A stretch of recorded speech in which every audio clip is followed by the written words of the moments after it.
We're ready to go? Okay, so welcome to this panel. This is the MEFM Society of BC, and we're both here, and apparently we are live streaming, which is really great. And so we're discussing the economics of ME and FM, and we have some experts here that are going to speak to us about disability income and disability insurance. This is live streaming on our YouTube channel, so welcome to the millions who are out there listening to this riveting panel. I hope you're well entertained.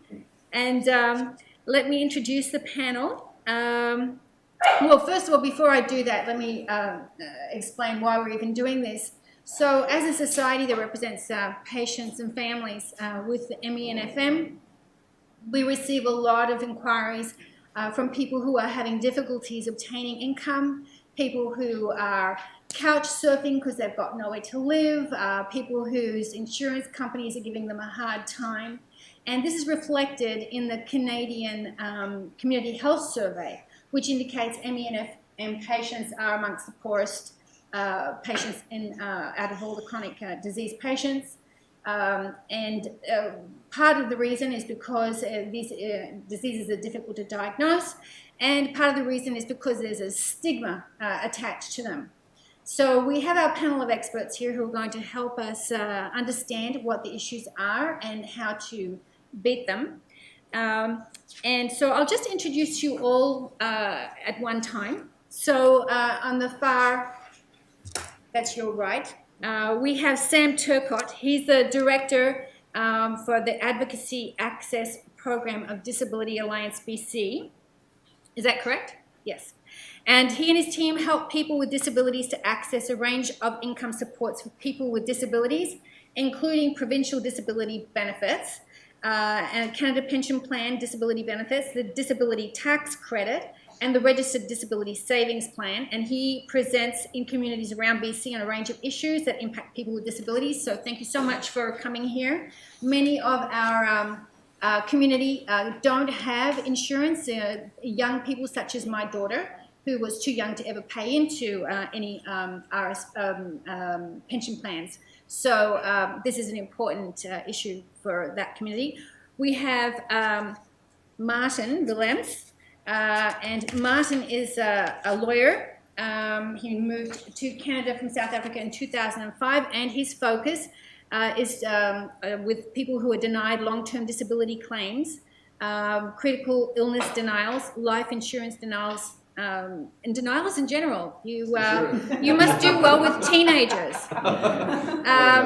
So Martin is a regular speaker at the disability law conferences, and his particular interest is disability claims arising from conditions such as fibromyalgia and chronic fatigue syndrome. And he's the past president of the Surrey Bar Association. So thanks for joining us. Thank you. We have our much beloved Dr. Ian Himes, and we're so grateful that you are here today. Dr. Himes' wife, Ashley, is not doing so well, or has had some serious health concerns, so we really appreciate your attending. So Dr. Himes is a family physician, originally from South Africa, and he has a special interest in fatigue and pain disorders. In South Africa, he headed up a multidisciplinary team specializing in the management of chronic fatigue syndrome and fibromyalgia. And he was the chairman of the National ME Research Foundation there. And then he was the assistant research director at the prestigious Cheney Clinic in Charlotte, North Carolina. And he worked with Dr. Cheney for a while, moving to the UK as the assistant clinical director of the Essex Neuroscience Unit in Greater London. Eventually he made his way to Canada, thankfully for us, and he has his own private clinic, the Chronic Pain and Fatigue Clinic in West Vancouver, and he's also a physician and medical consultant at the Complex Chronic Diseases Program at the BC Women's Hospital, where he has worked since its inception, right? Since 2012? One of the old ones. That's right. So thank you so much for joining us. And Angela McHugh, here on my left, is the reason why this all began, actually, because Angela sent us an inquiry asking us if we could help with any information because she herself was going through a battle with her insurance company. And Angela was wanting to share her knowledge because she realized that if this was difficult for her, it would be impossible for other patients. The reason being that Angela is a lawyer with a background in insurance law. And she was finding it very difficult. And so Angela graduated from the University of Alberta in '86, and she worked for 7 years with Canada's leading insurance litigation firms. And then she moved on to... BC. Then you came to BC, that's right, and you shifted your interest to working with NGOs in environmental litigation, public interest environmental litigation. And then served as a managing lawyer for Civil Law for Legal Services Society of BC, managing its poverty law and law line program. So you can see Angela is perfectly suited to advise our community, hitting us on all fronts. So Angela is going to bring the lessons that she's been learning through this long and drawn-out process of hers. We have in the audience Sherry Todd, who has decided to sit with you, and she will certainly respond to any questions. And Sherry is the BC Director for the National MEFM Action Network, and she, in fact, was one of the original co-founders of our organisation when it was the ME Society of BC back in the 80s? Wow. That's how long she's been sick and active. And so Sherry has represented or helped advocate on behalf of many patients in law rooms, and she herself has a legal background. So she has a lot to bring to the table here. So we have definitely a panel of experts here.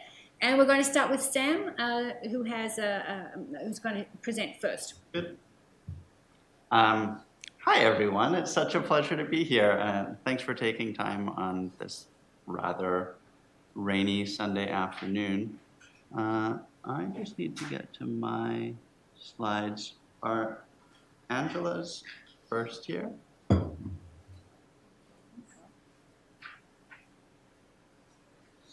So if I push through... You keep going, you're going to get there. I'm going to get there. Assistance. Guys. There we go. So it's my intention to speak very briefly. As Elizabeth has mentioned, I work with Disability Alliance BC, and we help people with all different kinds of disabilities to qualify for a range of income supports and other programs to help them live more comfortably. Among those programs, probably the one that people most often come to us for assistance with is the Provincial Persons with Disabilities designation. And that's what I want to talk to you about today. So, for the uninitiated, PWD benefits is a designation provided by the BC provincial government, the Ministry of Social Development and Poverty Reduction, and that's the same ministry that provides other income assistance programs as well as a range of peripheral supports and supplements. The Persons with Disabilities designation, in addition to providing monthly income to people with disabilities, also provides a number of other benefits, including a monthly bus pass, as well as potential to access a range of different kinds of health supplements and other general supplements. I note, for those of you who are interested, that the PWD rate varies depending on the size of a family, but for a single person, the maximum rate, effective just as of October 1st of this year, in fact, is $1,133 per month. It's important to recall also that persons with disabilities designation benefits are income and asset tested, which means that in considering whether or not someone qualifies for that program, we're not just considering the nature and extent of their disability or their medical conditions, but we're also considering the financial and personal circumstances of the family.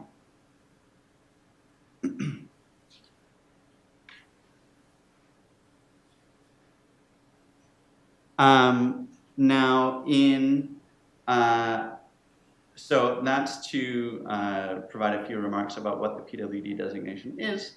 It's also important that we understand the process of applying for persons with disabilities benefits.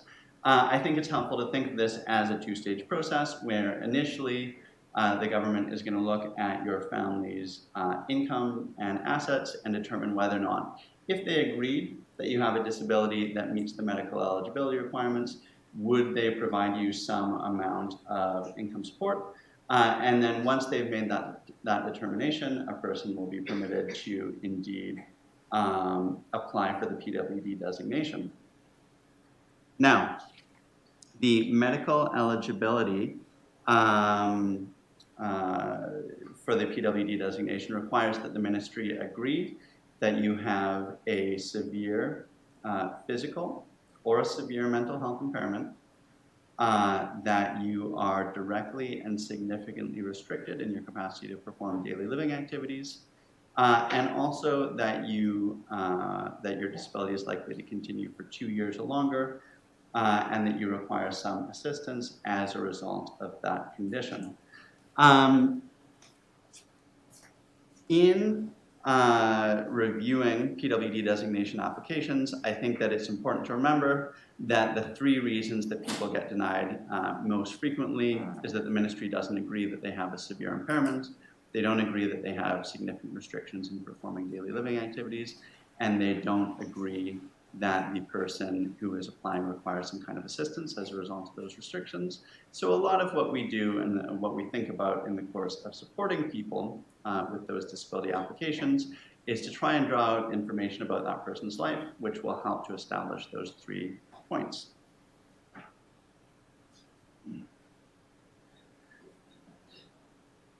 The PWD designation application consists of an applicant report, a medical report, and an assessor's report. The medical report can be completed for a long time it could only be completed by a medical doctor. Recently, the government has expanded the scope of who can complete those applications and said that both medical doctors and nurse practitioners can complete the medical report. The assessor's report can be completed by a range of different health professionals. And it's important to note also that the medical report and the assessor's report, if you choose, could be completed by the same person, i.e. your family doctor or your nurse practitioner.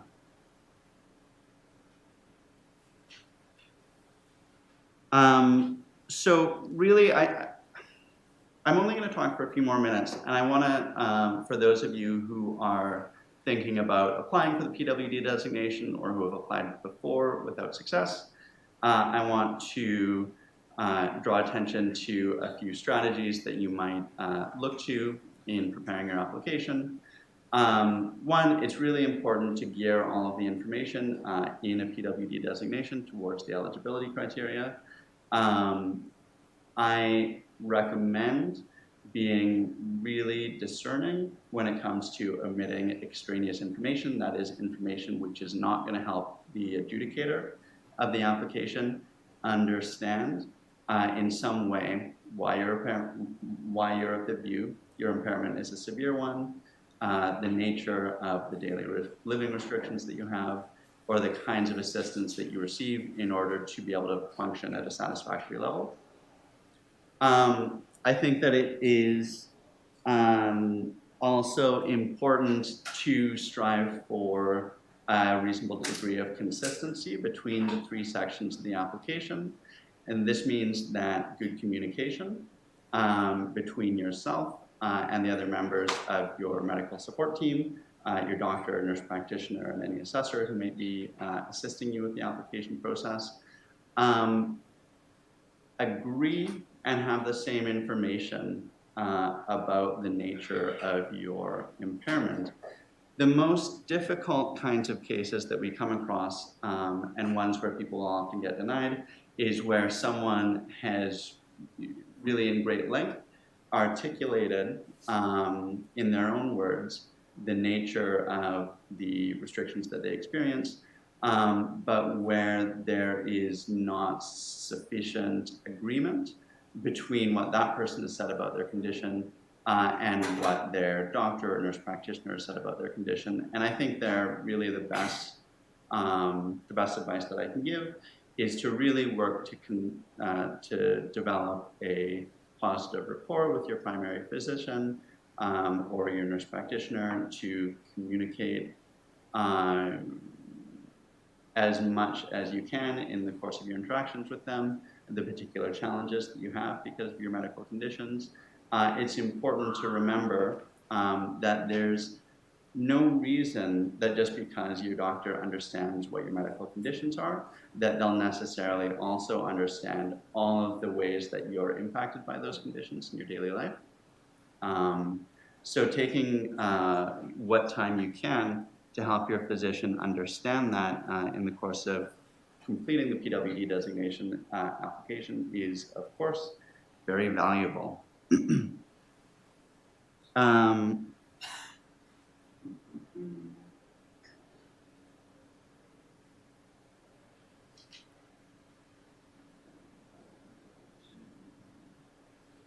Here, beg pardon.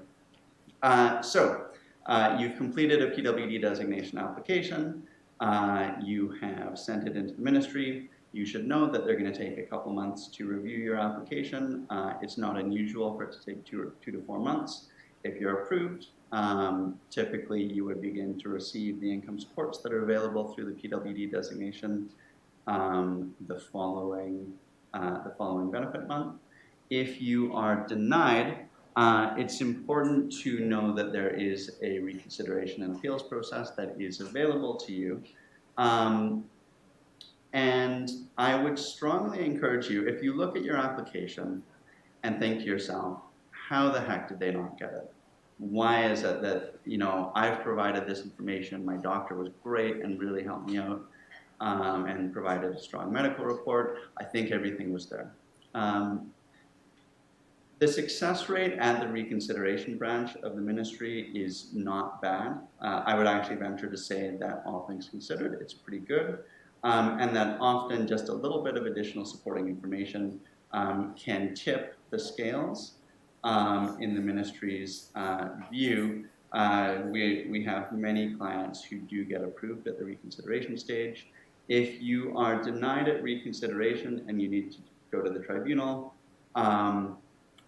certainly if you feel strongly that the ministry has made an unreasonable decision, it's worth giving the tribunal a try. But it turns out that the success rates at the appeal tribunal are quite low right now. So for some individuals who have applied and gone through the reconsideration process, it's also important to know that there is the possibility to go back to the beginning and submit a new application.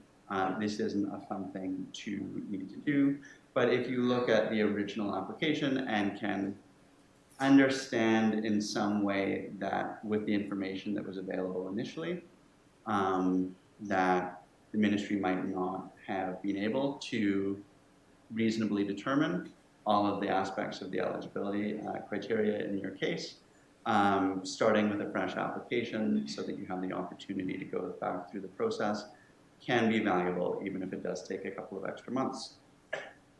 That's all that I have. I'm really looking forward to the discussion over the course of the next hour and some minutes. And I will be very happy to talk in more detail about particular questions that you might have about the PWD designation. Thanks so much, Sam. So we've been taking questions from people online and via email, and if you have any questions, please write them down. If you have a question that you think is particularly urgent now that you want to ask it, feel free. Otherwise, we'll move on to Dr. Hines. And if you have any questions, have them ready and I'll take them from you. Any questions? No? Okay. Dr. Hines? Good afternoon. I haven't prepared any slides, so hopefully I can just jog your thoughts in certain directions and perhaps give you some ideas on what to tell your doctor when they complete their disability form or your disability forms. I think having been involved in quite a few medico-legal cases as well, I see common mistakes that other physicians are making, and being a family physician myself, I know that paperwork is pretty much hated by most family physicians because it's usually done at home and in sort of home time, because there's no time in the office to complete these things. So In a way, I sort of understand the restrictions of time that doctors have, but I think the other thing is just their understanding of the illness itself and the severity of the illness. I think the unfortunate thing is if you have a waiting room full of patients and you try and select the fibromyalgia or chronic fatigue syndrome patients from the group, it's not always easy to identify patients in the waiting room who are disabled with these sort of hidden conditions. And I think for many doctors that's quite a challenge, quite a hurdle. And, you know, just to try and explain to any authority what the degree of disability is. I think the other difficulty we have is that fatigue is extremely difficult to measure. So it's a subjective symptom, and doctors have difficulty attaching any sort of clinical sign to confirm that a patient is fatigued, unless, of course, you happen to be a very severe grade ME patient who's housebound or bedbound, then I think it's a lot easier. So the other difficulty is lab work, that laboratory work, imaging. Most of the special investigations are normal unless you delve a layer deeper to try and find where functional disturbances occur.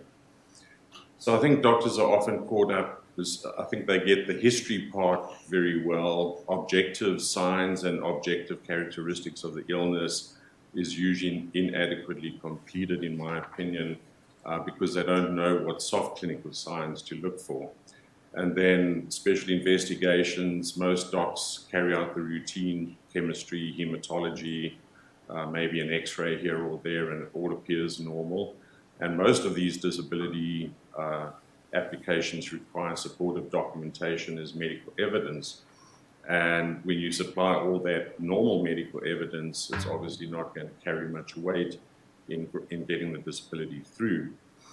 So I think there's a great need to try and educate docs on what soft clinical signs to look out for, and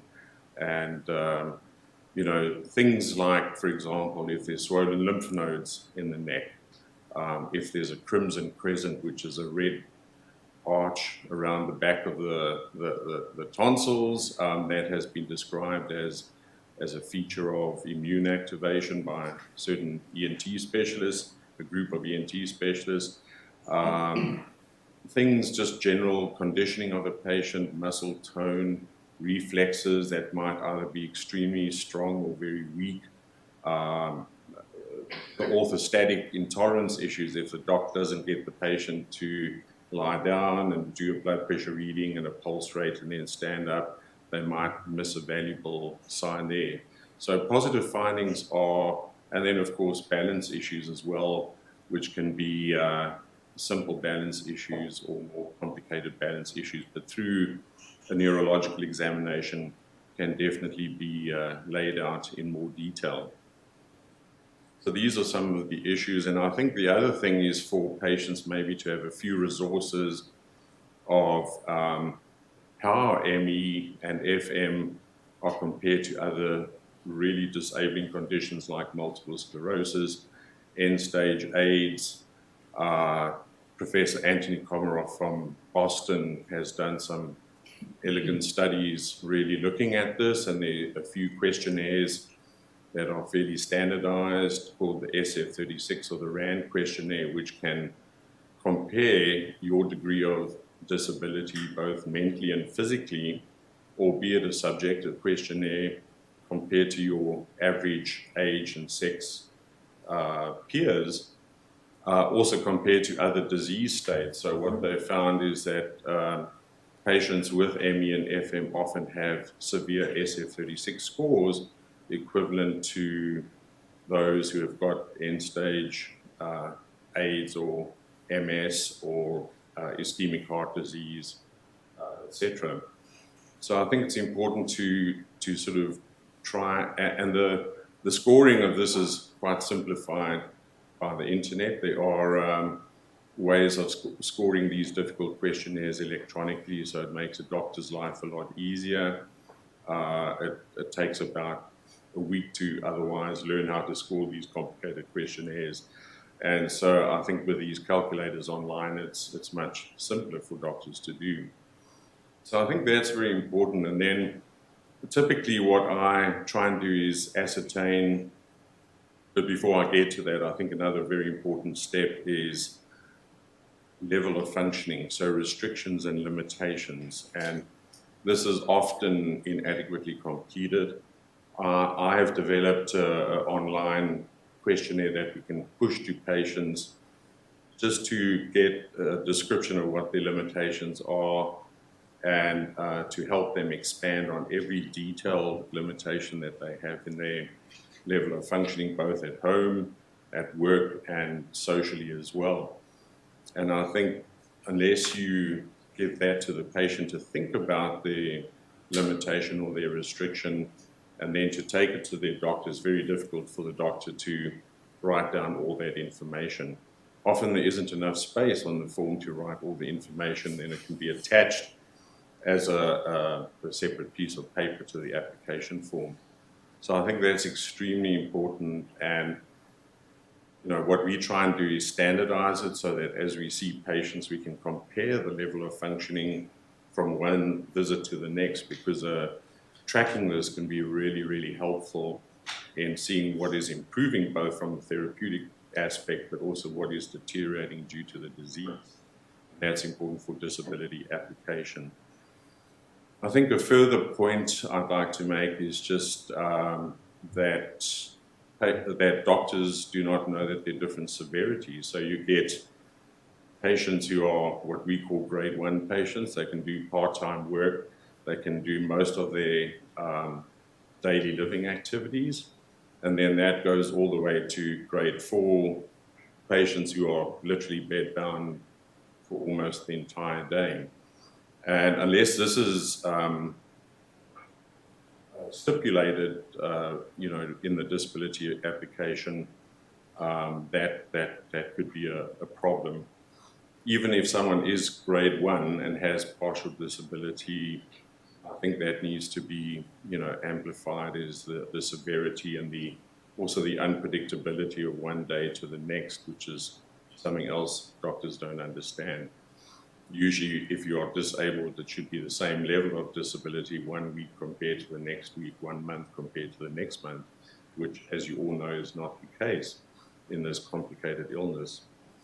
So those are some of the considerations, and for the most part, having worked in the US as well, I can say the application is a lot smoother from what I can see, certainly in British Columbia, compared to the States, where a lot more hard evidence is required, and those are sort of provocation tests. So I think you all heard about the cardiopulmonary day 1 and 2 cardiopulmonary exercise test that Stacey Stevens and her group do. Many patients in the US have to go through that procedure to get anywhere with their disability. Luckily, that hasn't been the case in Canada, according to my observation. The other simple one that I try and do to provide, because whenever I see an application coming back, whether it's for CPP, it's usually, we understand that you are limited, but we think you can do something sedentary. And, if that person has to use their cognition, use their thought processes, all we have to demonstrate is that that's where there's a problem in many patients, is that the cognitive functioning is poor. And so if you have a nurse who's making mistakes dishing out medications, or you have some pilot who's having difficulty flying an aeroplane, it's catastrophic if you don't test their cognition. The problem is going to a psychologist who will charge you a huge amount of money to get a full day's testing. That's also extremely tiring. So there are computer programs that, so long as the person is computer literate and can work a mouse and a keyboard, you can do a screening test for 20 minutes. It gives you an exact indication of various executive functions that are abnormal. And it's not uncommon for us to see out of 12 domains, probably 7 out of 12 being severely below normal. And if you attach that to the application, the adjudicators on the other side or the medical team who's reviewing the application, they can't deny it. It's a validated test. It's so long as the validation scores are met, that a person has tried hard enough, it's something that you can't turn down. If a person's in a physical job, we usually also ask for a functional capacity evaluation, which the occupational therapist or kinesiologist can do. The only problem with that, pretty much like a cardiopulmonary exercise test, it can flatten a person for a week or 2 or 3 after the test because it's quite physically demanding, but it does show suboptimal function. A lot of the insurance companies love to send patients to their own occupational therapist or kinesiologist to do this sort of thing. And then, they write a very favorable report. There's a bit of fallout, but it's not too bad. This person could do, 2 or 3 hours a day or whatever. We find there are kinesiologists who have been identified who are very sympathetic, very empathetic to the disease, and they know the fluctuability or fluctuation, should I say, of the different days. And they seem to take that objective information and generate a report which is very supportive of the physical aspect of the conditions. So sometimes these things are required in a very difficult case, but fortunately, I would say in Canada, I've been pretty surprised that if a doctor spends enough time completing it, and if patients feed them the information, especially about activities and restrictions and things like that, because we have no way of knowing how your life is at home. And it's important for a patient to be able to communicate that in detail. And I think if that's done, then the success rate is pretty high. Thank you. Thanks so much. Well, that was interesting. So many questions from me already on that. Does anyone have a question that's urgent, that can't wait till the end? Okay, so we'll move along to Martin.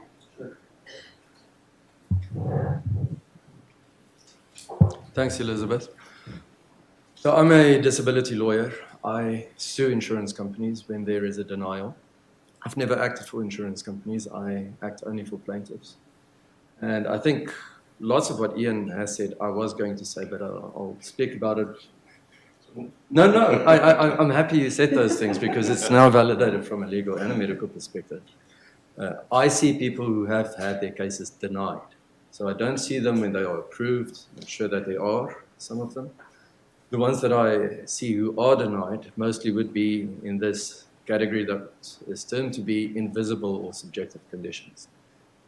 Now, I've spoken at many conferences on these conditions. I have I've done a debate type discussion with a defense lawyer where I spoke about the invisible condition from the plaintiff side, and then he spoke about the invisible condition from the defense side, meaning from the insurer's position. So I can think back, one that I did a few years ago, and I completed my presentation, and then he got up. He's a good guy, I know him well, but insurers have a way of looking at these cases. And he got up and he said, well, he was making a joke about it. These are invisible conditions because they do not exist, which of course is nonsense. But what I had on my side is the Supreme Court of Canada, who acknowledges that these conditions do exist, that they are and can be profoundly disabling. Of course, his comment was very well received because most of the audience was from the insurance industry. But the courts have looked at these cases. Some of them have gone to trial. I can think of fibromyalgia ones that have gone to trial, and I'm sure you can speak about this as well. You've got a wealth of information. Just having met you recently and having listened to what you've said and the things that you've written, I think you're a fantastic resource because you've been involved in some of these cases. Some of them have been successful and some of them have not been successful. When it is deemed to be an invisible condition, like Ian has said, there are no objective findings per se when you look at medical imaging, unless you do the CPE test, or with fibromyalgia that there sometimes are the positive trigger points. I did 2 mediations this week. Both of them were based on invisible conditions. I cannot speak about them because there's always a release that is signed at the end, but I'll speak in general terms. Just on one of them. This was one of these conditions, was fibromyalgia. There's a supportive doctor who writes extremely well-written reports. He says, in his opinion, his medical opinion, he is the treating physician, he has seen the patient for many years, that her condition got progressively worse, and therefore that she couldn't perform her job anymore. Her job was sedentary, she had to sit for most of the time. The application is submitted to the insurance company. The insurance companies all have what is called health partners. That just is a fancy term to say it is a doctor on retainer. So they have these doctors who are working for the insurance companies. They receive the claim, the file is sent to the health partner for review. So the health partner reviews the file, sees that it is a chronic pain case, for example, where there is no supportive CT scan or MRI or X-ray even, but the doctor says that the person cannot work because the person is complaining of an inability to sit, severe pain, sometimes cognitive issues as well. The health partner in this particular case acknowledged that mechanical back pain, for example, is disabling, can be disabling, and there hardly are any objective findings ever available because it is mechanical in nature. But at the end of the conclusion, because I get their file, so I can see what the opinion was and why the case was denied. At the conclusion of that opinion, it was stated, but there are no objective medical findings. Just after the man had acknowledged that generally there are no objective findings and these cases generally can be disabling. So that's what you're up against quite often. And the case went on and on and on. So at a point she was approved for benefits and then she was denied again because she didn't perform well when she was sent to an active rehabilitation program requested by the insurance company, sanctioned by the insurance company, and paid for by the insurance company. So those programs, as you very well know, depending on the condition that we're speaking of, can be detrimental to the person's health. It can have a negative effect that it actually worsens their condition. But often also there is a mental health component to this. So pain cannot be measured. Fatigue through an FCE, apart from supportive kinesiologists, but still, fatigue cannot be measured. You can say somebody is providing suboptimal effort. The only way the insurance company is going to deem that to be is that the person wasn't trying hard enough. Not whether they have a condition that forced them to do what they could, but they weren't able to give optimal effort. So, unfortunately, these conditions are, if we have to use that term, invisible or subjective. And they quite often are denied. When you submit the application, when I speak about these cases, I'm speaking about them from the perspective of a private disability plan. This is unlike CPP, unlike PWD. These policies are contracts. So the insurance company has duties under the contract. So does the person making the claim. And the person making the claim, his or her duty is to provide sufficient medical evidence or to prove, sufficient proof, that they cannot work or perform the essential duties of their own occupation, and then at a later stage the definition changes to that of any occupation, which in itself doesn't mean any occupation. It has to be something which is commensurate to what you were doing before, based on your education training experience. But to go back to the obligations, that is the insured's obligation to provide the evidence that they cannot perform their duties. And the insurance company's obligation, which they have to perform in good faith, because these are peace of mind contracts, is to approve a claim when there is sufficient evidence. Who makes the decision whether there's sufficient evidence? The insurance company.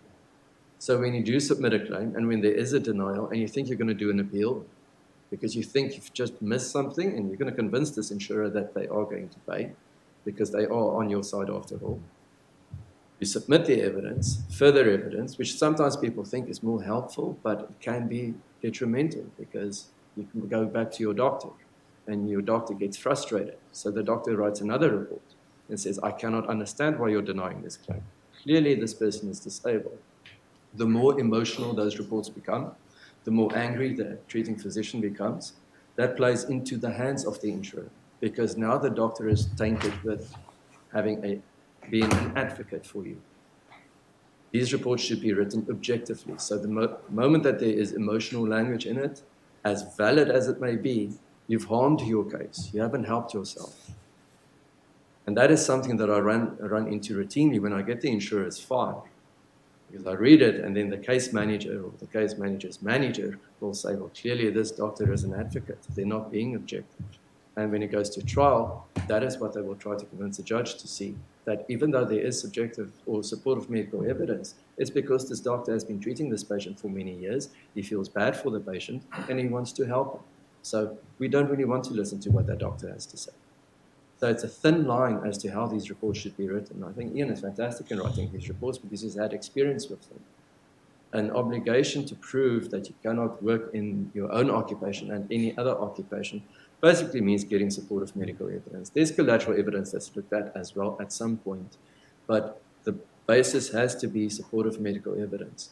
A disability claim is not about the diagnosis, and that's where many people make the mistake. They come to me and say, well, my doctor says I'm depressed, obviously I cannot work. That's not so. Many people have depression, many people work with depression. You have chronic fatigue or ME patients who have the grade 1 designation, and some of them do push through and they can work for some period of time.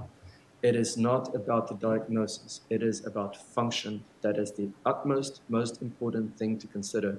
What is the function? What are the restrictions and limitations? And you've already hit on this. What is it that is preventing the person from performing the essential duties of their own occupation and at a later stage, any occupation?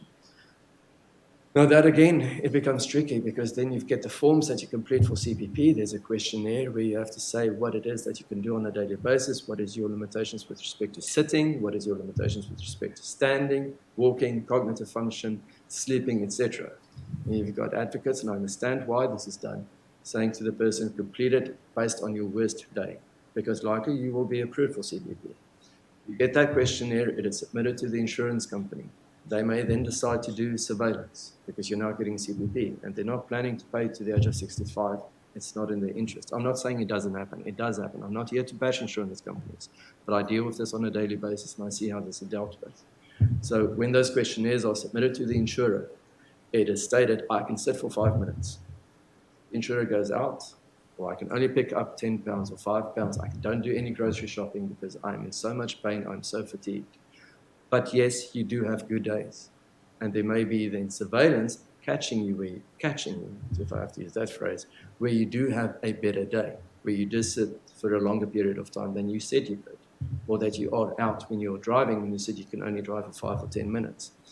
Those surveillance days may then show that there's greater function on your part than you've said you are, that you can do. A disability claim, when we're dealing with these conditions, always have a credibility factor because it is basically the patient reporting how they are feeling, how they can function or how they cannot function. So when you've got a written report stating what your limitations are, and then there is now a visual image based on surveillance indicating that on a good day you may have had more function, even though in the real world that is understandable. In this artificial world where we consider, or where they consider, is there anywhere where we can find inconsistencies? That is a, don't want to call it a death knell, but it is, at least for the claim itself, it is going to be used as evidence to deny the claim, because now you have credibility issues. Where you said you could do only so much, they now have you on tape where you can do much more. Never mind that you may pay for it the next day. Same thing with functional FCEs, functional capacity evaluations. When these are done, as I've said before, there are certain companies that are on contract with insurance companies, so their duty is to provide a report that is going to focus on the function, that is going to focus on the effort that has been done by or given by the insured. Once those are submitted, it may say this person, like Ian said, has some residual function, maybe can work a few hours a day. But hardly ever, and there should be, but hardly ever there is the follow-up by the kinesiologist or the occupational therapist who has completed that form or that report in the next days, the week after, to see how has this person done after they have given optimal effort or full effort or good effort. Because we know how that is going to turn out. That person is going to report that they have had a setback. There has been a flare-up. They're doing worse now. But that generally isn't reported in that report. Then it comes to me, I sue, I never do FCEs, I do not believe in FCEs, I will never do an FCE. Because you cannot measure pain or fatigue when we're dealing with these conditions. There are ways in handling these cases through an appeal, through litigation. I know Angela is going to speak about this in further detail. I don't want to go on and on. I can speak about disability claims all day, but I know we have a limited time today. So if there are questions, I would be happy to take them. I do want to say this though. When you have a disability claim and there's a denial, the insurance company gives you a letter of denial and gives you the option of appealing. At that moment, you do have the right to get legal advice. You do not have to do an appeal. You can file a lawsuit at that time.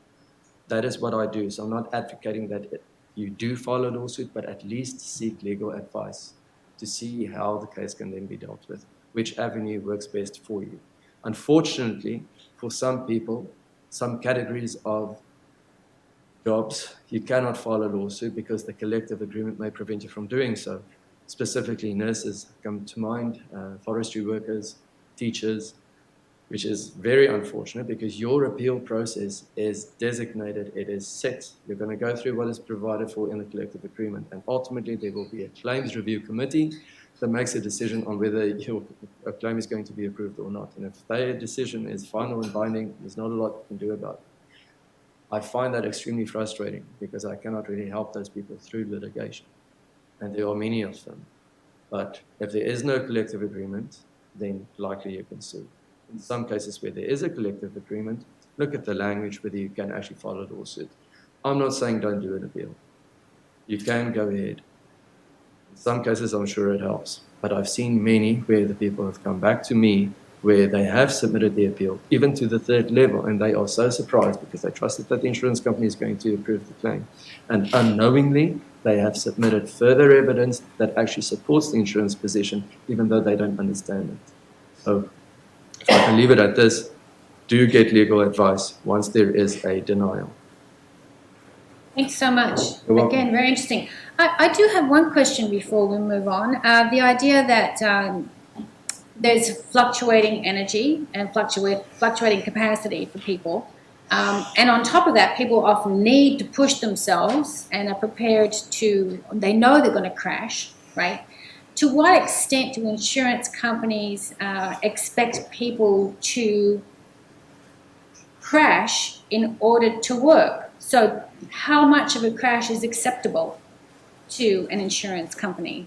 Or has that ever been discussed? I don't think that's ever been litigated, at least. So when you're speaking about a crash, I guess it will have to be a case-by-case analysis, but I don't think that is, well, I'm convinced basically that has never been litigated. You are expected to provide optimal effort. There's case law out there where we're speaking about a pain.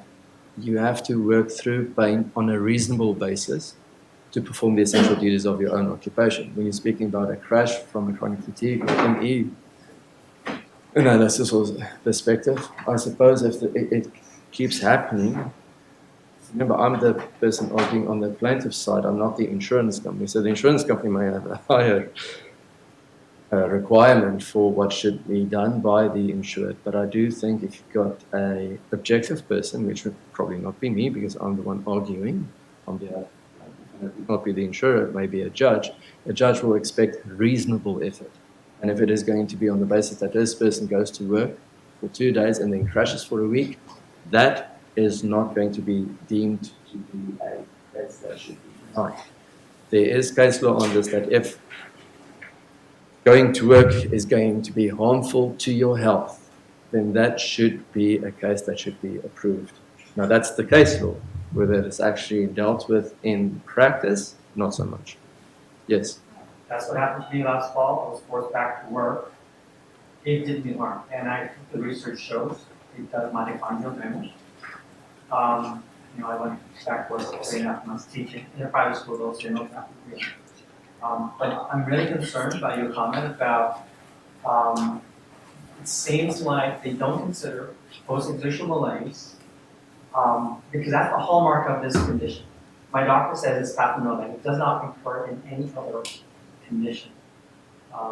In this actually it said it's post-exertion neuroexhaustion, I think is the full name.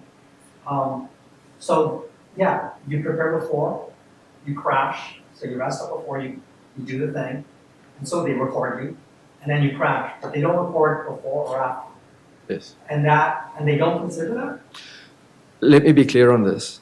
I have seen many what I was speaking about was a functional capacity evaluation, right? So a person goes for the FCE, the actual function and the abilities, the limitations, the restrictions are recorded in that report. I have seen many reports where there has been no follow-up by the person administering the assessment. I'm not saying that it happens in all cases. I think that there are claims. As I say, I see the ones that are denied. I do not see the ones that are approved. And again, I'm not here to bash insurers because I'm sure in some cases, some of these cases do go ahead. I know of some of them where there has been an approval based on the condition. And I know of the cases that I have dealt with where there has been at least an approval for a period of time, followed by a denial maybe for other reasons. But it is definitely not a black and white statement to say that there will be no follow-up. I have seen many where there has not been. And in your case, if you are still receiving benefits, I mean, good thing. Having, after I flopped, Jerry had time, my deal was being considered, it took 4 months and then you just 4 Christmas, they denied my deal. So I've had it as a civil option, but it's kind of long, and I like to talk to you personally actually about what my options would be. Definitely, we can have a discussion afterwards. Thanks, Roger. Gloria. I'm going to, so do you represent people, obviously for private insurance? If you press the button in front of you, There we go. Do you represent people for, say, CPP, PDW, or WCB as well as private? I do not. Okay. I can, if there are requests like that, I can refer them to people who I do know specialize in those areas. There's one firm specifically that I can think of who does both CPP and WCB. Persons with disabilities, I'm sure. Well, but if there are any questions on that, I can speak with you afterwards. Sam, do you cover that territory? Does the DABC do? Yeah, so Disability Alliance BC assists with Canada Pension Plan disability reconsiderations and appeals. We don't assist with WCB issues. Again, we may be able to provide referrals to assistance with WCB claims. Maybe if I can just put 2 cents in here as well. For CPP, I understand that at the tribunal level, you may be able to get some assistance through the law students LSLAP program. They will do at the tribunal, but they cannot assist you in court. The Canadian Bar Association indicated to me last week that they do in fact have some lawyers on their list who do CPP work, and they could refer you to someone that way. So those are pretty much the resources. And for WPD, WD. Yeah, thanks. Brain fog. Understandable. Essentially, what happens is there are some courses through class that they will assist people to do their own appeal. And there are also some resources available through the law students programs at the tribunal level, but again, not in court. Thank you. Any other questions so far? Yes. Excuse me, I'm just wondering if you could please give the name of that firm that you mentioned to her that deals with this. I'll give it to you after this discussion. Mine will give us information We all after. need to know. Okay, Gossel, Gosal, and Company. I think Randall, CPP, and WCP. there is a question that. There's a question that you texted me? Yeah. Okay. Sorry. Do you want me to read it? Sure, please do. It was for Dr. Hyams, and they wanted to know which specific which specific mental test you were referring to. There are a couple of them. The one that we happen to use is called CNS vital signs. So one can actually just go and look online. The only thing is your doctor might have to purchase a batch of these tests, but maybe he's got other patients who he can use them on as well. So you've got to buy 10 10 of these licenses to perform the test at a time. But there's also one called Cognigram, so there are a number of these online tests that are very simple to do, and we've done MMSEs, we've done MOCA tests on patients which are just not sensitive enough to pick up the information that we require for objective cognitive decline in patients. Dr. Charles Lapp, he's in the States, he did a small little clinical study internally looking at CNS vital signs and found it to be a very sensitive, appropriate tool for screening for cognitive fallout for patients with chronic fatigue syndrome. There was a question here, Ellen? Yes. Question for Martin. Was wondering if, of course, each case may be different in terms of complexity and length, but thank you. But would you be able to give us at least a high-level idea on how much we could expect budget-wise in case we have to, go ahead and, engage you for, represent us? I'm not sure what the question is as to how much you would get. Is that what you said? How much legal fees? How much should we budget, Okay. basically? Sorry.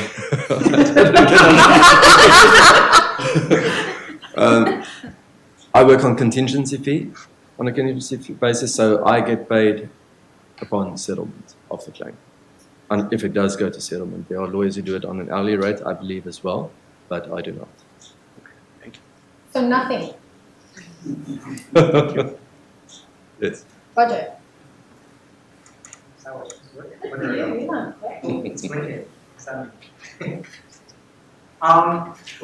I'm going for an ICBC independent medical exam tomorrow, and last year RBC Insurance also did an IME with disaster results, and that was the basis for my denial. Do you have any recommendations for anybody doing insurance company IME, how they should conduct themselves? This is not an FCE, it's an IME. Correct? I am independent medical exam. Independent. Well, the first thing that I tell my clients is to be honest. You have to be honest because credibility is a huge issue. The next thing is do provide the effort that you can on a reasonable basis. There's not a lot else. People have tried to take friends or family with. I don't think that is allowed. It depends on the type of doctor that you end up with. Many of these doctors do work for insurers and plaintiffs, so they may be more objective on hope. Some doctors are deemed to be more defense-orientated because they only do these for insurance companies, and they are routinely retained by insurance companies. There's unfortunately not too much that one can say as to how to conduct yourselves, but I do emphasize the fact, be honest, give reasonable effort, but also make sure that you give your story to the doctor. Make sure that the doctor understands. Don't let him brush you aside. Do not let the doctor interrupt you when you're giving your story. That has happened. It depends on the length of time. I've had people go for IMEs that have been 30 minutes. And I don't understand that. Provide the doctor with sufficient time to perform an examination. The history is extremely important, and I think I would always concentrate on your chronology, how your function was before you became ill, and try and contrast that with your level of functioning now. And if you can use analog scales, simple visual analog scales that can be sort of more quantified, your level of pain on a good day, bad day. Did you have any pain before you became ill or any fatigue? I think that's very helpful. But history. Don't let them, because the usual doc will just ask, what are your symptoms? What's your level of function? Blah, blah, blah. But you've just got to be able to expand and say, look, don't let them rush you on that. I think just try and take time to make comparisons, how you were, how you are now. If you happen to have a diary, even that you've been documenting, these visual analog scales, take it with you. There are apps that do it as well. Last year I had an IME that was a psychologist for fibromyalgia. which kind of plays into that whole narrative. Any recommendations on if an insurance company does that, the inappropriateness of that? Is there anything? Realize that approximately 90% of our psychiatry, psychology colleagues see this as a psychosomatic disorder. And so they're looking through what we call the DSM-5 lens for their diagnosis. And that's the first axis, it's a psychiatric diagnosis. Everyone with any chronic disease has possibly an organic component and a psychiatric comorbidity. But I would really say, if you're caught in that situation, try and explain that your doctors have thought that your Axis 3 diagnosis is the most important, which is the organic part of it. So, I mean, you don't have to say it in those words, but just say the focal point for me has, and my doctors of whom I've been dealing with for a long time, they think the physical, organic part of the condition is the most important. And if there is depression or anxiety or something, that's a secondary part of it. So try and steer it in that direction.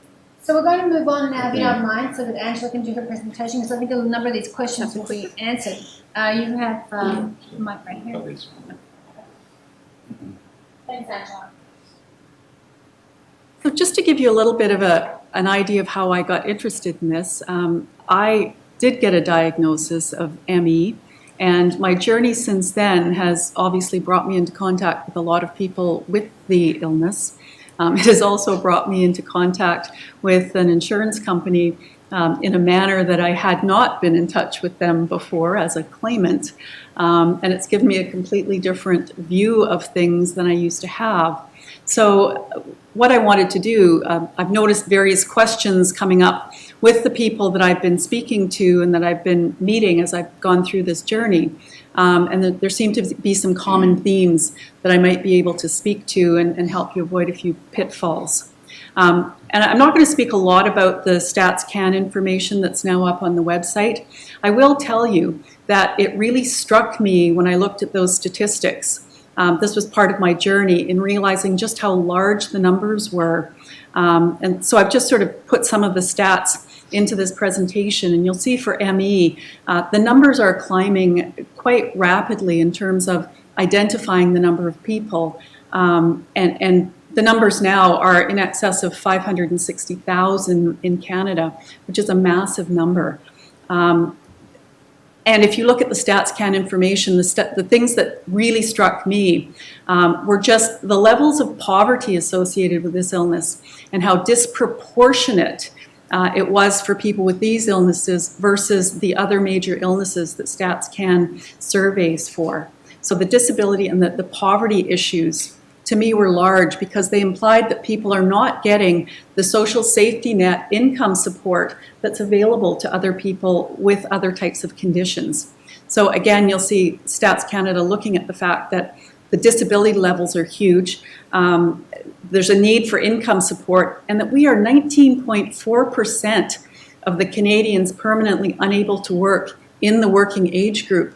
That means that 1 in every 5 disability claims should be one of us. And that's not what's happening. So we are grossly underrepresented in the people getting compensation for their injuries. And it made me start thinking, well, what on earth is going on? And then I saw the IOM report. And again, this is 2015, so we're getting fairly recent. And what's been happening recently is in British Columbia, we finally have some treatment as of late 2013, early 2014 with the CCDP. In 2015, a number of American top authorities basically got together and said, we have to sort this out and figure out if this thing's real. And they came to the conclusion, this is a serious, chronic, complex, systemic disease, a physical illness. So they essentially, in that report, started telling American physicians, stop this nonsense, start treating these people properly, they're in trouble, and it's physical. Smarten up was the gist of the report. So we're starting to get that recognition, and people are starting to look at this in Canada, and I'm hoping that that will make a difference to the number of people who actually pursue claims, increasing acceptance that this is a physical condition. And again, it is pointing to what some of the problems are in the diagnosis and the delays in acknowledging people have illnesses and disabilities. And it's basically saying there are a lot of misconceptions here and a lot of healthcare professionals who are assuming that this is a figment of the patient's imagination. And that matters because there are doctors telling people who are disabled that they're not. So I absolutely agree with what Martin has said. The issue is not diagnosis, the issue is disability. But with this particular condition, what we're getting is doctors ignoring the fact that you're disabled, not believing it, and then having late claims because of that when someone finally acknowledges, yes, you do have an illness. So that's a really serious concern for me, because that's going to create problems with the insurance companies in terms of their filing times, perhaps limitation problems as well for suing, but at the very least, late reporting issues with the insurance company that are likely to cause them to deny out of hand, even if you have a legitimate claim otherwise. So I'm just again here mentioning a few of the other issues. As a result of the CCDP opening, we now have some information about the average time for diagnosis, and in British Columbia, the information that we have is somewhere on the order of 5 to 7 years for the average person to be diagnosed and for their condition to be accepted. So that strikes me as outrageous, and I've never seen another condition where that's happening. So the bottom line to me of all those materials I was reading as I was trying to understand this is that these are serious chronic illnesses that occur during what would be expected to be an individual's normal working life. And if you look at most of the information that Stats Canada gathers, a lot of the other illnesses are things that people are expected to have as they age, so at the end of the work life. So for insurance companies, disability insurers, we're a massive challenge because we get sick during the working years and in huge numbers. And I suspect that's coloring a fair bit of the way that we're dealt with. That's just my own take on it. So due to the prevalence of these illnesses, between FM and ME, we now have an acknowledgement of somewhere on the order of 1 million Canadians, according to Stats Can, who've been diagnosed with these conditions, and an indication from the American work that somewhere on the order in that country of 80 to 90% of the people go undiagnosed or undiagnosed for a huge amount of time. So we've got a bit of a tip of the iceberg, and there are likely more undiagnosed cases out there.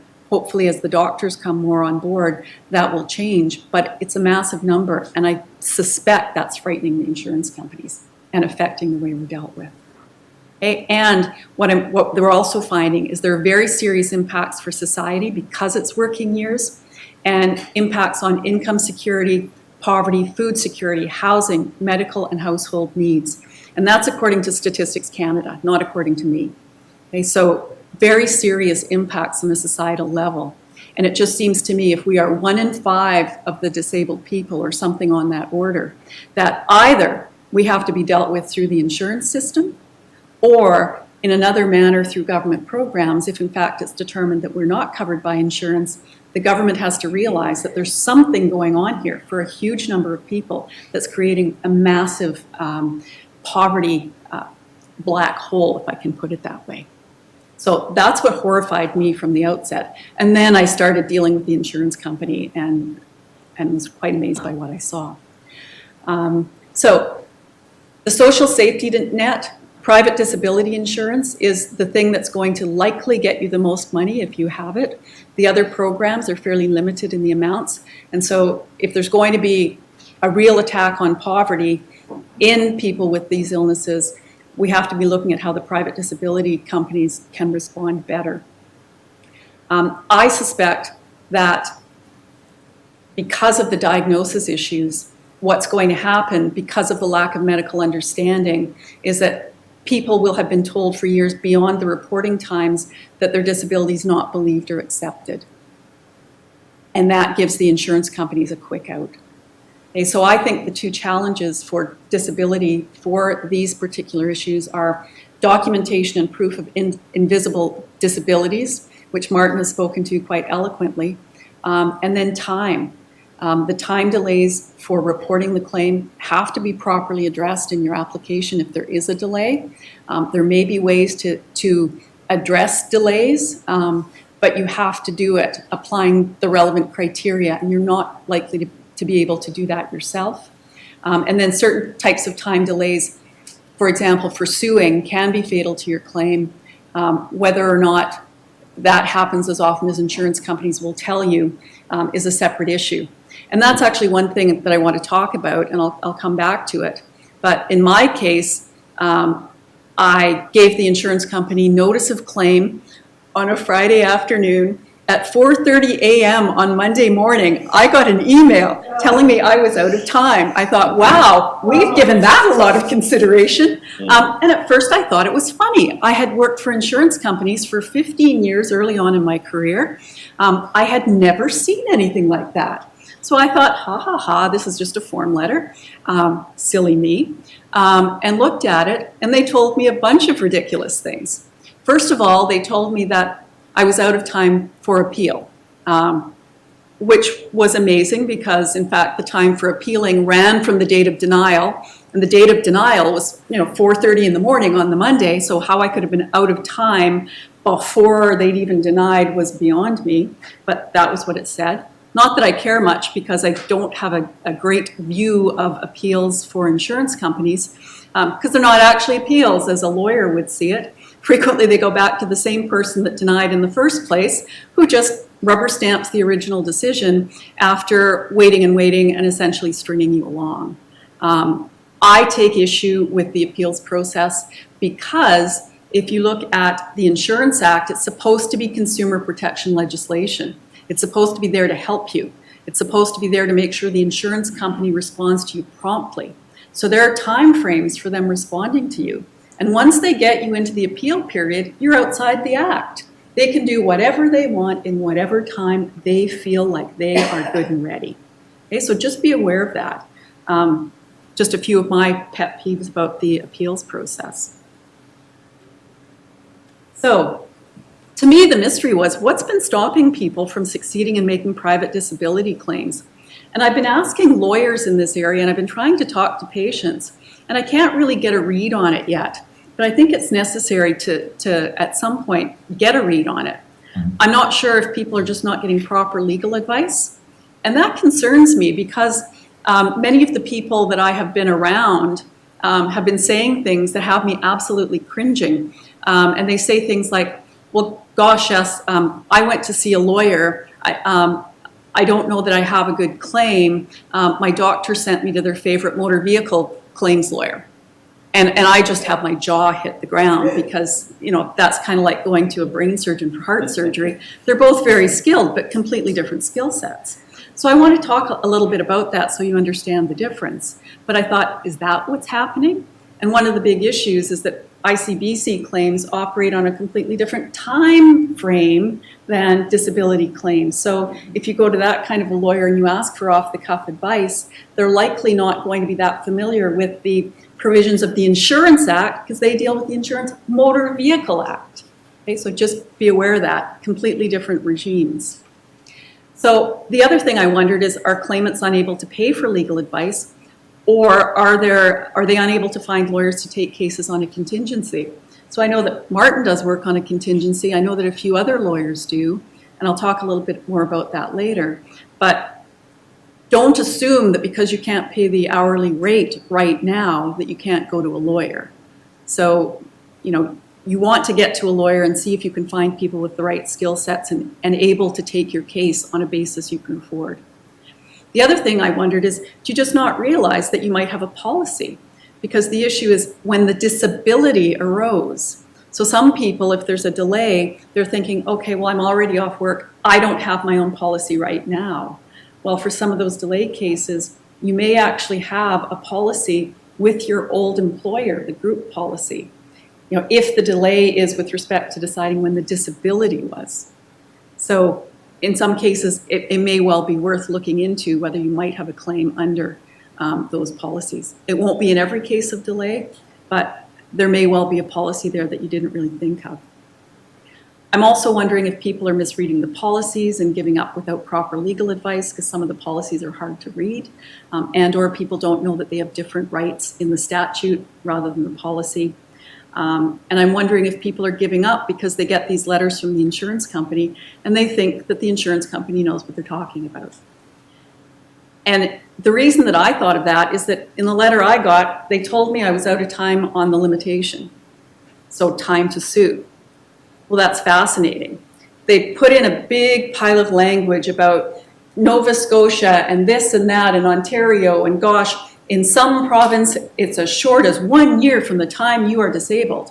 So implying to the average person, gosh, you're out of time ages ago. Well, in fact, after I got a copy of excerpts of my policy, and even at that, it took months, they weren't going to give me even anything from the policy, I found out that the limitation clause in my policy was 2 years from the dial. So my limitation's 2019 to sue. And I got a letter telling me I was out of time years ago. Okay, so don't believe what you read in those letters. They are frequently form letters. You need to check for yourself.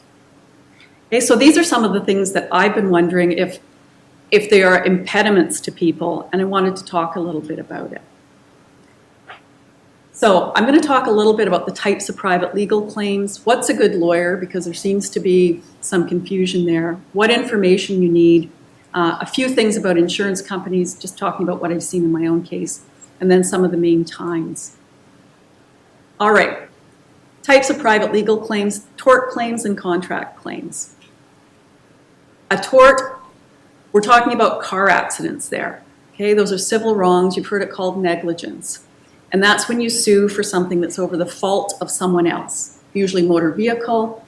And the reason that I'm going to tell you not to go necessarily to a lawyer that specializes in that, but a contract lawyer, if you have a disability claim that is not caused by motor vehicle, has to do with the difference between contract and tort. On a contract, such as a group disability policy or a private policy, what you get is what's in the contract.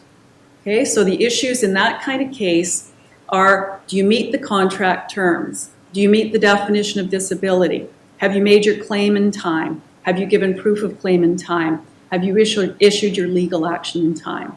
The only way you'll know that is to get a copy of the contract, copy of the policy. Okay, so those are the issues a disability lawyer is going to look at. So damages in a contract case, it's limited to what the policy says. If the policy says you get $2,000 a month, you get $2,000 a month. And you'll all have heard of your friends who were in a motor vehicle accident and they got housekeeping and they got money because they can't play soccer anymore and they can't do this and that. Completely irrelevant under a contract. You get what you contracted for, period, full stop. Doesn't matter the impact on your life. Your contract has an amount, that's all you're getting. Okay, so the issues are the qualifying rather than the amount of money. Whereas if you've been injured in a motor vehicle accident, you're getting money for pain and suffering, you're getting your physio, you're getting your past loss of income, you're getting a loss of capacity, all kinds of future care. You're not getting that under a contract of disability insurance. Okay, so that's the difference between the two kinds of lawyers, completely different issues. Okay, so different amounts, different issues, different skills and experience from the lawyer. All right, so a good lawyer is one with experience in the area of law. And then someone who has knowledge of your medical condition is also important, but the main criterion is, do they know the area of law? So ideally, you want to find a lawyer with both. For ME and FM, you want a disability insurance lawyer. And I've put some of the key questions on the slide here that can be made available online. You want to ask when you're asking around what experience the lawyer has with private disability insurance cases where there's no motor vehicle accident. Some ICBC lawyers will tell you they're disability lawyers because they deal with people with disabilities. So be careful. You want to say non-ICBC or not motor vehicle accident, and that will give you an idea of whether the lawyer, in fact, has the skills for a private disability type claim. And then you'll want to ask what experience they have with your condition, because that will give additional assistance to you. Okay, paying a lawyer, there are 3 ways. contingency fees, hourly rates, and I'll talk about limited scope retainers. It's a very recent sort of thing, and it is very rarely going to apply in a disability case. Okay, contingency fees, you pay a percentage. Different lawyers have different criteria and different rates. The lawyer's essentially taking a risk by taking your case, so they won't take every case on a contingency. Cases that are riskier may not be accepted. So you want to talk to lawyers and ask them, if you can't pay on an hourly rate basis, you're going to have to find someone who does contingencies. And in those cases, frequently, you will have to pay things for disbursements, such as medical records as you go. Ask the lawyer about that up front, and they'll tell you the rules.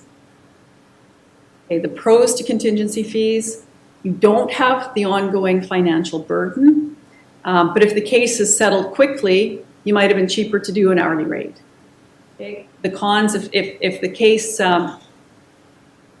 is settled, it takes a long time or goes to trial, you're going to get a good deal with the contingency. So you are betting a little bit in terms of whether you will end up paying a bit more, but you get the peace of mind of not having those ongoing bills. So hourly rate's the exact opposite. It will vary from lawyer to lawyer, and I'm probably being quite conservative in saying you will probably pay in excess of $300 an hour. For a lot of the lawyers, you're probably looking closer to $400. So it's expensive, and that'll give you an idea of why you might want to look for a contingency. And most retainers, the lawyer will have full conduct of the file. They won't let you do parts of the case. And I'm going to say for disability cases, this type of retainer is only, in my view, appropriate if you are in a situation where you don't yet have a denial, you want a little bit of quick advice in helping you do your paperwork. And some lawyers in town do not want to deal with you before there's a denial. There are tactical and other reasons that they don't want to do that. So I myself will do some limited scope retainer work, but I will not take your case at the point that it's going into litigation. You must go to a disability lawyer. All that I'll do is help you with the preliminary parts while you're trying to figure out if you have a case. If there's a lawyer who is likely to take it on full time, and they will help you in the initial stages, you should go to them. You should not come to me. Okay, so you really want to stick with the people with expertise, and if there are lawyers who want to keep a distance until there's been a denial, in that instance, I will give you some limited scope retainer assistance, and only in those circumstances. I will not help you through a trial. I will not pretend that you can do it on your own. I really don't believe you can. Okay, so what happens when you want to go to a lawyer and you want some advice? What information do you need? Obviously, you need a copy of all the relevant policies because they won't know what the definition of disability is and whether you qualify. They need to see those definitions. So you need to identify all the potentially relevant insurance companies and get those policies. And you need to contact the insurance companies as soon as possible to let them know you intend to submit a claim. The other thing that I didn't say there is you also want your medical records because the lawyer will want to look at the medical records and the policy information to see what possible pitfalls are in there. So what policies? You may have individual policies, you may have group policies. The issue is going to be at the time of the disability, and that may be difficult to determine based upon your medical records. So my advice is, if you're in doubt, claim under all potential policies and then let people figure out what the exact date of disability is and which ones might respond. I won't talk any more about this. Yeah, this is where I'm saying you do need your medical information because disability, as defined by the disability policy, will be based on your medical records as well as your functional reports. I'm also suggesting that one of the pitfalls here is that people get the forms from the insurance company and they think, oh, well, if I fill this in, it'll have all the information and that'll be fine. Well, in fact, that is false. Particularly with our illnesses, the forms frequently don't ask the relevant questions, so they're going to deny you even though you filled in everything on the form. And I'm just saying, if there are questions that are not asked on the standard form, and they usually are, add to the form. work with your doctor and add information about your disability with reference to the actual definition in the policy. Don't be afraid to do that, okay? Because their forms are quite useless for us. And again, I just commented there, the usual scenario is the forms are insufficient, therefore they punch you into the appeal process, and you now cannot compel them to respond within a certain number of days. So you want to do as much as you can to do a proper application in the first place, hoping to get a proper response from them. The one other thing that I noticed was that the insurers don't like to tell people that sometimes you will have greater rights under the Insurance Act than you will under their policies. And people don't realize that if the Insurance Act gives you better rights than your policy, then you get what the Insurance Act says. So in order to read your policy, you want to have a look at the Insurance Act and sit there with the policy. So I'm using limitations as an example. If you get a letter from the insurance company implying that you were out of time to sue after a year, like I did, the Insurance Act limitation may say 2 years, and the policy can say 3 years. So you want to look for all the possibilities, and the highest number is what you get to go with. And there are odd cases where your policy just hasn't been rewritten to comply with the most recent version of the Act. So always the highest number. Don't rely on form letters from insurers. You need to read the contract and take a look at the Insurance Act. Sometimes they will cite the Insurance Act but not tell you how to find it. Here's how you find it. It sounds intimidating to have to go look for a copy of the Act. It's actually online and it's real easy. There's a free reporting service called CanLE. Martin and I pay fees to the Law Society. Every law society in Canada takes money from the lawyers to make this service available to everyone in Canada that has access through the internet. So do go on. You can see the statute there. You can read through, and you can even see some of the cases that have been decided under that section of the statute, all for free. Okay, the final bit that I wanted to talk about is just a few things about dealing with disability insurers. And I have commented already. Don't assume the positions they're taking are correct. I have found that many of the things that I am sent are form letters. And even after I've had them admit that what's in their form letter is incorrect and doesn't apply, they keep sending me the same form letter with the same information in it. So don't necessarily assume that they're correct. And I've just given some of the examples that I encountered, failing to cite the policy time limits and trying to rely on standard form language and assuming that the person won't follow up and demand, no, I want to see the policy, I want to see what my true rights are. So do follow up. Don't assume they have the correct information. Go to the employer, ask for a copy of the policy, and you also have a right to get a copy of the insurer's file. If there's a denial, get the file and have a look. I was having a dispute with them over a ridiculous issue where they had gone to my former employer and they had decided that I had a fictitious return to work and that I had worked outside the term of the policy. Well, that return to work never happened. They had misinterpreted something that was said by the employer and by someone who didn't even know me and wasn't even there at the time. And so when I got a copy of the file, it became apparent that they were operating on erroneous information. So don't assume their information is correct. Get a copy of the file and have a look to see what has been submitted on your behalf.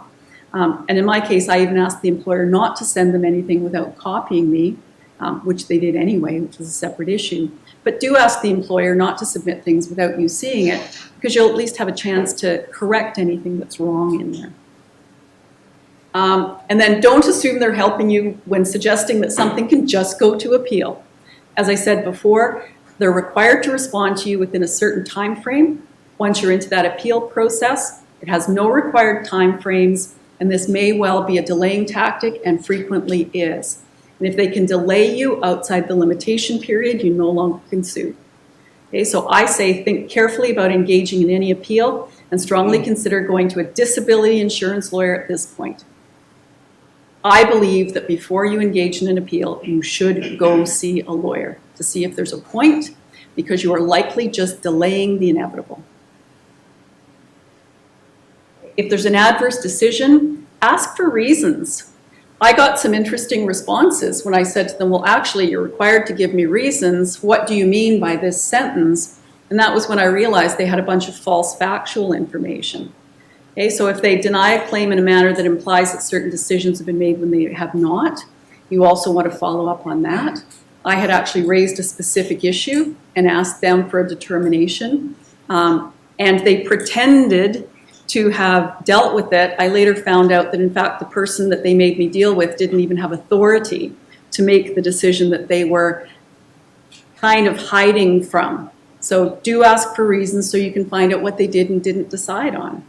And if you receive a denial that's based upon some sort of unstated assumption, and in my case it was that I had returned to work when I hadn't, I pressed and found out that yes, in fact, they had false information. Okay? If there's an adverse decision, I say get legal advice promptly from a disability lawyer and be aware of time limits for proceeding further or suing. Okay? And right now, because of the State of the Insurance Act and that there was a new act in 2012, if you're going more than 2 years beyond the time of disability, get to a lawyer, make sure you don't have a limitation problem, because they may be able to sue to preserve your position even if you want to go ahead with an appeal. Make sure you're not creating a situation where you can't ultimately sue. And then the final issue is time. You will find two main sets of times in an insurance policy. One is with respect to notice of claim and proof of claim. There are some legal arguments about those times being able to be extended. The insurers are likely not to engage with you in any discussion. I have tried. And even though I know what the sections of the Act are and what the principles are, they will not even answer me on that. So there are times that you can get an extension of time or that you may be entitled to one if you go to court. It depends on the facts of the case and why the delays, but sometimes it's possible. You want to meet those time requirements if you possibly can, but be aware, given the realities of this condition, there may be times that some delay may be something that you can deal with. The other time is time to sue. I call this a drop-dead time limit because you go a day past it, your claim drops dead. Courts will not consider extending the time to sue. Occasionally there are ways around it, but that's so rare that it does not warrant discussion. Don't assume that there's any way to extend the limitation. Courts get really picky about that. So, and again, I say it's advisable to sue soon enough to avoid having to worry about how the current limitation period will be interpreted within 2 years of the disability, if possible. If you go beyond that, you need to talk to a lawyer right away. Okay, so in summary, disability cases are complex, particularly for our kinds of conditions. You may have a claim if you had insurance at the time of the disability. Your documents have to be prepared carefully with specific reference to the policy wording, especially the definition of disability. Delays in diagnosis present additional challenges as they may cause claims to be outside of certain time frames. I say these claims are so complex, you need legal assistance if possible. You want to run things by a lawyer if you can. And if you're seeking legal assistance, you want a disability insurance lawyer with experience in non-ICBC disability cases. Thanks so much, Angela. That was very, very comprehensive. I have some questions here that don't relate to your presentation necessarily, but I feel I need to get them mentioned because it's in here. I think one has been answered in terms of who can we see when we have problems with our CPP pension. I think that was answered. I think you had answered that. And we have another question here, which is Sheila, I was successful at legal mediation for company insurance disability settlement, also CPPD on appeal. Well, there you go. There's an Hey. exception. They didn't need this panel. No, I was unable to get disability tax credit due to criteria. How best to go about applying for the tax credit? Sam, that would be you. Yeah, the disability tax credit is a tricky beast, honestly, when it comes to pain disorders. Because whereas with other disability programs, there's more scope to look in a contextual way at the way that a person's disability impacts their daily functioning. There's really a categorical approach in the case of the disability tax credit where they say you need to fall into one of these categories, and if you don't fall into one of the categories, you won't qualify. So, for example, people with marked vision impairments or hearing impairments or speech impairments, impairments in walking or bowel or bladder function or mental functions can all qualify. But you need to have quite a high degree of restriction in one of those areas. For people with complex pain disorders, oftentimes your best bet is going to be under a category called cumulative effects of significant restrictions. So essentially you can still qualify if you don't have the level of restriction required in any one given area, but if you are restricted in a number of the possible categories, and that because of those cumulative restrictions overall, the Canada Revenue Agency agrees that you have a marked restriction. So in the case of fibromyalgia or another pain disorder, sometimes what we'll see at least is people who have some degree of mental health impact, some degree of impact in terms of their capacity to walk, for example. I will often see people who have IBS, for example, as an additional component of their condition. So there may be a component of bowel or bladder functioning. And if you can say, look, maybe in any one of these given areas, it's a little bit difficult to meet the test in the disability tax credit case. But in fact, because of restrictions in multiple of these areas, that you have a very significant degree of impact overall, it might be worth taking a look at the disability tax credit. I don't know if Dr. Hyams can comment on this, but it seems to me that a lot of physicians don't like the disability tax credit very much, maybe for some of the reasons that I've stated. A number of the public pension plans or public income support plans also remunerate physicians for completing applications. That's not the case in the context of the disability tax credit, which can make it even a little bit more difficult. CRA also has a practice of sending follow-up questionnaires to doctors, which can be extremely pesky for many of the people who we support with applications. No, I'm happy to speak more, but I think this is a good point for me to stop. And Okay, thank you. Are there any other questions in the room? Rochelle, do we have any questions online? Okay. Any other remarks that any of you would like to make? Now that you've each heard each other? Well, it's been great. Oh, here's a question from Roger. Yeah. Is this working? Okay. I was in a car accident that triggered the fibromyalgia and the CFS. And I'm really, thank you very much for clarifying that you need a disability lawyer.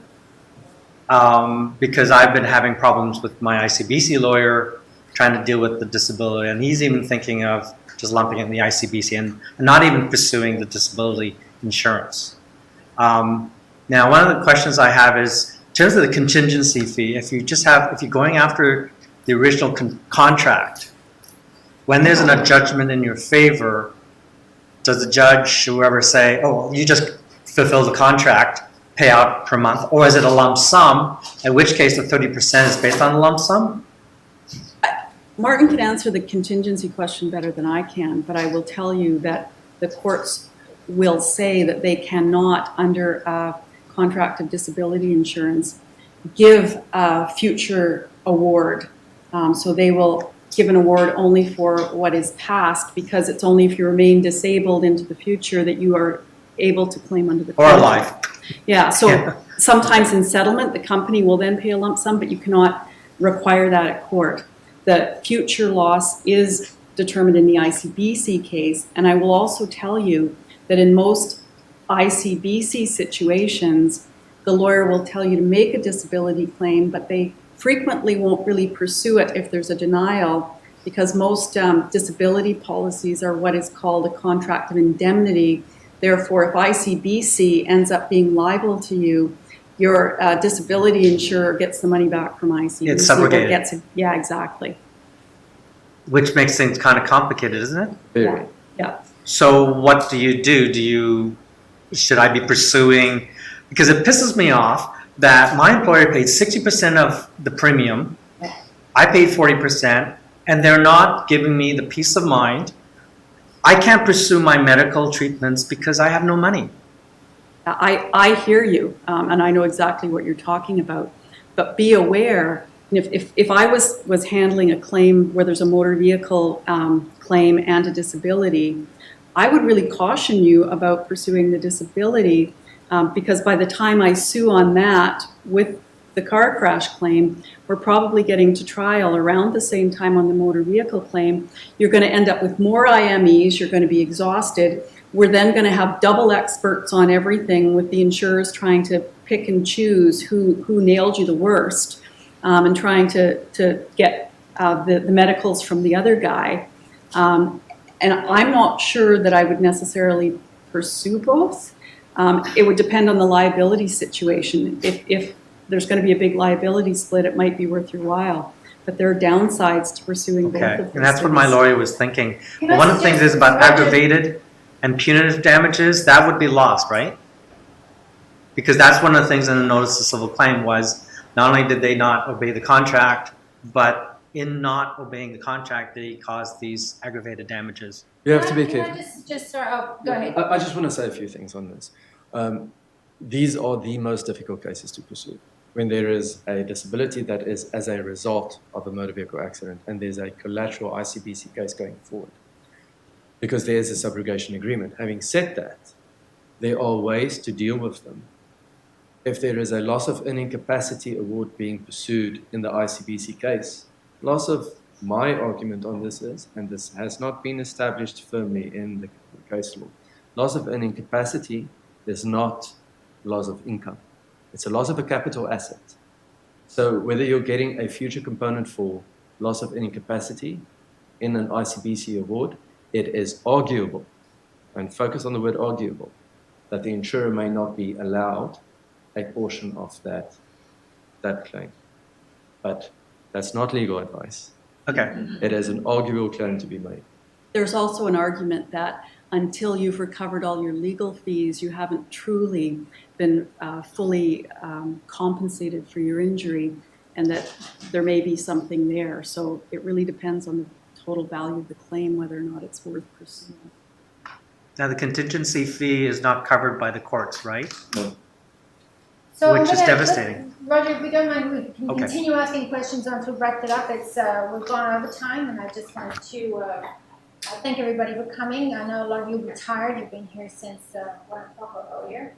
So thank you very much. I know you have a question here, but I don't think it's so much for this panel as much for our society. So I'd like to speak to you about it afterwards, if that's okay.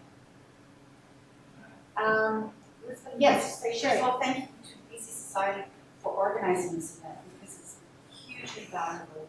And I can't thank the panel enough, because each of your expertise is benefiting everybody in the room. And I can tell you from 30 years ago when I started, there was nobody. You know, we had no doctors, we had no, well, we had the Disability Association then, but not really familiar with the kinds of things that we needed. And certainly there were no lawyers that were doing it. I know for myself, I struggled My fight went for 11 years. I don't want to scare you, but I did half of it on my own because I did have a legal background. And then I went through 5 different lawyers who were litigators, but they didn't do disability law. And that's the difference. That's really hugely important. And I appreciate your information. We didn't have doctors then. Thank goodness we have Dr. Hyams, both at the Complex Chronic Disease Program and in his private clinic, because he has been, our savior for patients. So and for Sam too, the information that you shared today is really, really valuable. A lot of people just aren't aware, and there's so much confusion, and there's so much, you're going through all these different processes of anger and upset and grief, and you're losing your normal life, you're losing your career. Part of how the BC group started up and the national is because there were a few of us dealing with these issues all on our own, and they said, well, if there's us, there's got to be more of us, and that's what's happened. It just sort of mushroomed, and we come together to offer support and help you find these people that can make your lives much, much easier. I just wanted to add, because you've covered everything so beautifully, there's not much I can add, except that I would suggest everybody to keep copies of your medical reports. Anytime you have a test done, if it's done through Life Labs, you can go online and get your results. Thank you. Also, I was going to mention too, for those of you who are still looking for good doctors or trying to educate your doctors, there is this document available on the national website. You can just print it off, share it with your friends or family and your doctor. There's also this guide to the CPP and application appeals guide, but it doesn't take away from talking to a professional. And I'm just extremely grateful and appreciative that you're all here today and sharing your expertise with us. And well, I have to agree, this has been a power panel. Yes. It's an excellent mix, and you all came prepared to tell us stuff that we all wanted to know. So that qualifies as a power panel. I really appreciate that each of you have come here, and we have a wee present Oh, from. boy. Now I know not everybody can eat chocolate, so I'm sure there's some volunteers. Dr. Hyams. And you really made a difference to us here today. That's very kind of you. Thank you. Thank you very much. And this, the video of this seminar will be up on our website, so you remain valuable in perpetuity. I'm sure you'll look back on this fondly in a few years. Okay, where is that MBFM Society video? Oh, damn it.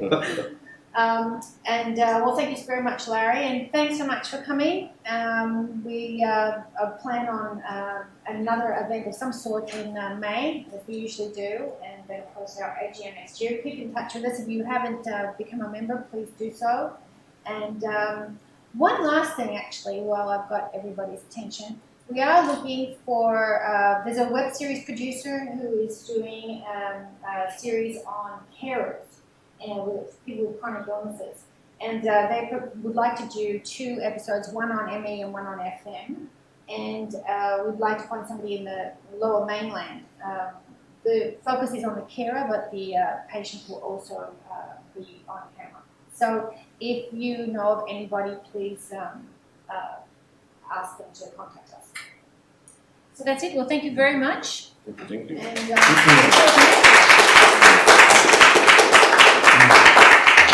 thanks so much. That's great. All of you. It's really, really helpful. You're welcome.